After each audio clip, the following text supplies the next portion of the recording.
Moto nyonso awa na se aza na batina ya kobikela po esalaka makasi ya moto eza pe bisika ya kolikya esu elikya na ngai ya sika yende tina ya kozala na ngai natiaka yanga motema na baye basala bakombo awa na se nsima makambo echange avenir nanga pe ekoti mobulu naluki bisika natia lokolo nzoka solution eza na bato te elikya na ngai ya sika esue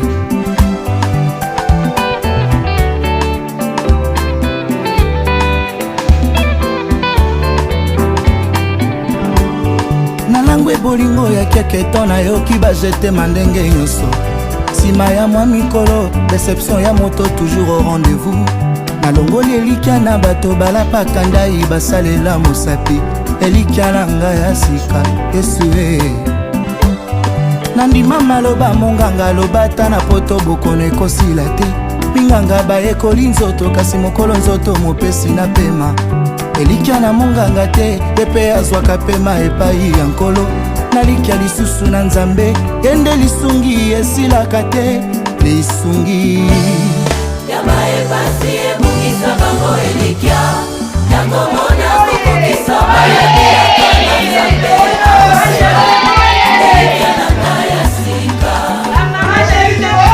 ngai nalikya lisusu atamisa momoto eza komona te ngai nalikya lisusu ata kokokisa mabilake ungeli yesu elikya na ngai ya sika ngai nalikya lisusu atamisa momoto eza komona te ngai nalikya lisusu ata kokokisa mabilake ungeli yesu elikya na ngai ya sika olingaka tenga na lela obongisa nyonso malamu mpo na nga okotanga motema osilisa bilembo nyonso ya pasi otia nzembo ya sika refrain nango kombo na yesu yaya na nga obomi mama sanjoli yaya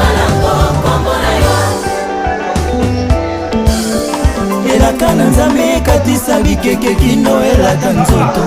maloba na yo elengi esala bokeseni na basusu kombo na yo ekoma suje ya loyembo ya ntango nyonso yaya molimo akiti motema etondi na sai molimo akiti elikya etondi motema